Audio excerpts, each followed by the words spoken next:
Lorsque, il y a 12 ans, nous avons fondé l'Association pour une constituante,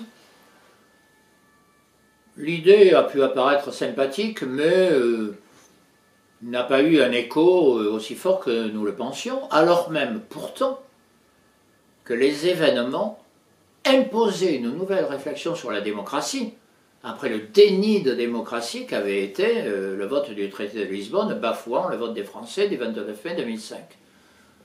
Donc la question était posée. Et la question était posée, mais apparemment, dans les circonstances de l'époque, était encore minoritaire. Si aujourd'hui elle se répand, et c'est une excellente chose, c'est pour des raisons assez convergentes.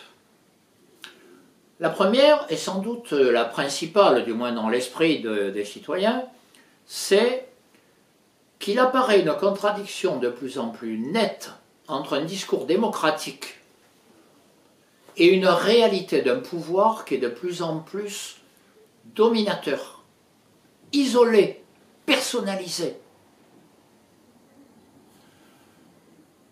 La chose ne peut pas continuer ainsi. En tout cas, on ne peut pas continuer à parler démocratie en ayant ce type de système. Et on ne peut pas continuer à dire oui, mais ça stabilise la politique, du moins la vie politique, alors même que ça développe les contradictions sociales et les affrontements. Il faut trouver une solution autre.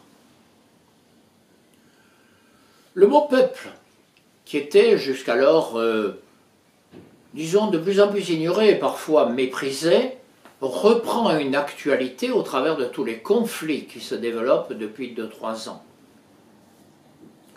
Et ce mot peuple, non seulement fait émerger à nouveau la question de la démocratie et donc de la reconstitution du peuple en tant que corps politique souverain, mais met en lumière de plus en plus le fait que les défis qui se sont accumulés, qui vont s'accumuler de plus en plus, défis géopolitiques, défis économiques, défis climatiques, ne peuvent pas être résolus par des personnes isolées, aussi géniales soient-elles.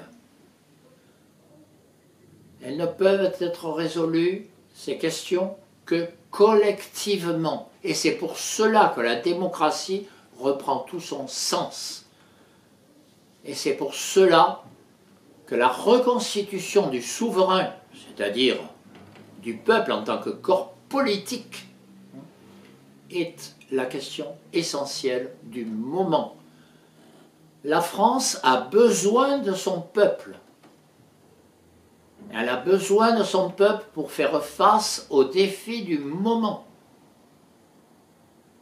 Et la constituante est la manière de reconstituer à la fois le peuple et la vie commune, donc la République et ses principes démocratiques.